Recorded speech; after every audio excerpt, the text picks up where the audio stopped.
Tendi Simatupang di sini. Pada video kita yang kali ini di 4.0 CV Perwira Pelayaran Niaga yang ingin kerja di darat 4.0, kita akan membahas tentang face-to-face interview. Ketika kita telah diundang untuk phone interview, kita lulus di phone interview, lalu next step adalah face-to-face. Face-to-face, kalau misalnya kita berada di tempat di mana company itu berada, kita akan diundang langsung ke kantornya. Tapi kalau misalnya seperti kasus yang saya alami, kita diundang ataupun saya diundang ke perusahaan itu di negara Middle East. Di kasus saya misalnya adalah di Qatar dan juga di Abu Dhabi.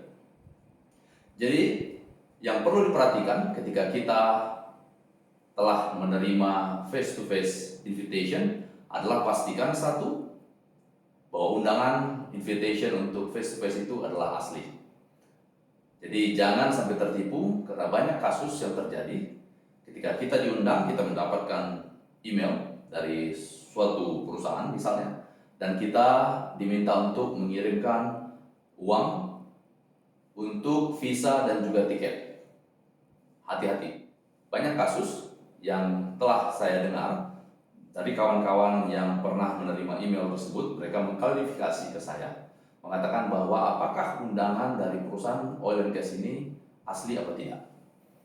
Jadi kalau di oil and gas biasanya mereka tidak meminta transfer uang apapun, karena visa dan tiket itu disiapin oleh mereka. Jadi kita tinggal terima bersih.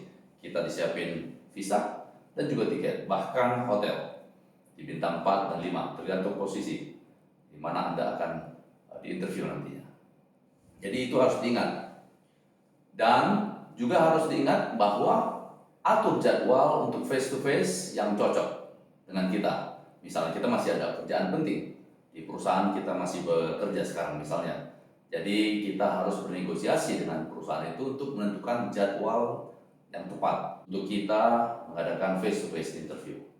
Dan jangan lupa untuk menggunakan hak negosiasi Anda, nothing tulus. Kalau misalnya Anda meminta untuk tanggal sekian, tapi pihak perusahaan mengatakan tidak bisa karena lain dan satu hal, tidak masalah, nothing tulus. Yang pasti kita harus menggunakan hak untuk menegosiasi agar bisa di tempat ataupun di saat yang tepat ketika kita siap 100% untuk bertemu untuk face to face interview nantinya.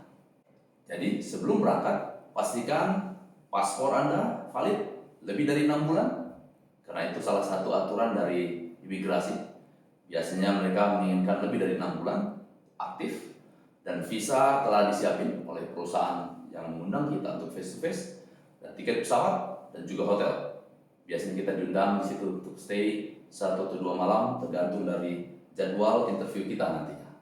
Sebelum berangkat, kita juga harus memastikan bahwa kita membawa CV kita yang terbaru, yang sudah diupdate, sertifikat yang telah kita rangkum di CV kita akan kita bawa juga. Siapkan pakaian formal seperti ini misalnya, jas dan dasi, ketika Anda akan melakukan interview face to face di perusahaan oil and gas. Dan siapkan hati dan pikiran kita agar kita tidak stres dan siap melakukan face-to-face interview. Pada hari H, kita mendatangi kantor tersebut dan kita biasanya akan berhadapan dengan panel interview. Karena kalau di oil and gas, biasanya mereka tergantung posisi yang akan kita isi ataupun akan kita diinterview saat itu. Di kasus saya misalnya, yang saya pernah alami sebagai marine specialist dan juga sebagai HSE Engineer and Advisor di oil and gas, itu ada 3 orang yang melakukan panel interview. Yang melakukan panel interview itu pun posisinya tergantung dari siapa yang diinterview. Kalau misalnya posisi spesialis itu senior manager ataupun manager dan juga advisor yang akan menginterview kita. Dan pertanyaan-pertanyaannya pasti sesuai dengan job descriptions yang telah diberikan kepada kita, dan juga CV telah kita submit sesuai dengan job description yang telah mereka minta, sehingga kita siap untuk mereka. Pasti beberapa orang itu akan stres ketika bertemu face to face. Apalagi dengan keadaan formal, di mana kantor-kantor oil and gas base-nya, kantor-kantornya besar, dan juga orang-orang bule dan orang-orang lokal seperti di Qatar ini misalnya adalah Qatari, di Abu Dhabi misalnya Emirati. Mereka berpakaian juga formal. Terkadang bagi beberapa orang seperti intimidasi. Tetapi apabila kita sudah 100% yakin dan confident, kita akan bisa menjawab semua pertanyaan-pertanyaan mereka. Intinya adalah jangan stres, jangan panik. Pastikan dari video saya yang 1.0 sampai 3.0 telah Anda tonton sehingga Anda bisa melalui semua fase-fase dan step-step yang telah kita bahas sebelumnya. Ketika interviewer kita bertanya, kita harus dengan confident menjawab semua pertanyaan-pertanyaan itu. Dan body language kita itu juga sangat mempengaruhi. Biasanya HR yang ikut dalam panel interview, mereka memiliki skills dalam melihat body language para kandidat yang akan mereka interview. Jadi body language juga sangat penting, di mana kalau kita mau membahas tentang body language, begitu banyak research yang bisa Anda lakukan di YouTube ataupun di sosial media, cara-cara body language ketika interview. Saya tidak akan membahas tentang body language di sini. Saya akan membahas lebih pada general face-to-face interview. Jadi di dalam face-to-face interview yang pernah saya alami dan juga saya lakukan di oil and gas di Middle East ini, itu ada beberapa poin. Satu poin adalah penampilan dan juga attitude para kandidat. Jadi penampilan dan attitude itu diperhatikan dan itu ada skornya tersendiri. Jadi berpenampilan rapi, formal, dan memastikan body language kita tepat dan tidak berlebihan, dan juga attitude. Attitude di sini misalnya kita harus dengan sopan menyapa para interviewer dan juga senyum, jangan terlalu stres kelihatan di mukanya, dan juga menyalami dan juga menyapa. Jadi intinya adalah jangan terlalu tegang, relax, confident, dan Anda akan melewati proses face-to-face ini dengan baik. Yang kedua yang akan dinilai adalah pengalaman. Pengalaman dan ijazah Anda. Ketika Anda submit CV, itu kan sudah kelihatan. Pengalaman Anda berapa banyak, berapa lama, relevan apa tidak, dan CV yang telah Anda submit juga mengatakan tentang sertifikat dan ijazah terakhir Anda. Itu juga dinilai di dalam face-to-face interview. Makanya tadi saya katakan bahwa semua sertifikat dan ijazah yang asli untuk diperlihatkan. Kemudian tentang pengalaman itu juga dilihat yang relevan. Jadi misalnya kita pengalaman sebagai senior officer ataupun kapten di kapal, itu sebenarnya tidak relevan kalau kita bicara tentang pekerjaan sebagai marine coordinator ataupun juga marine spesialis di darat. Karena pekerjaannya hanya bisa dibilang 10 ataupun 20% yang bisa dikatakan nyerempet di posisi marine spesialis di job description-nya. Jadi itu juga sangat penting di dalam face-to-face interview. Itu juga dinilai dan akan diberi skor oleh para interviewer. Kemudian yang berikutnya adalah additional strength dari kandidat ini. Misalnya Anda apply untuk marine specialist. Background Anda sebagai master di kapal. Kemudian ijazah terakhir adalah COC Class 1, Master Mariner. Itu adalah standar. Tetapi apabila Anda misalnya memiliki sertifikat lainnya seperti DPOS, diploma, dan juga mungkin management certificate, dan bahkan ada yang sampai telah mengambil S2 di Master Management.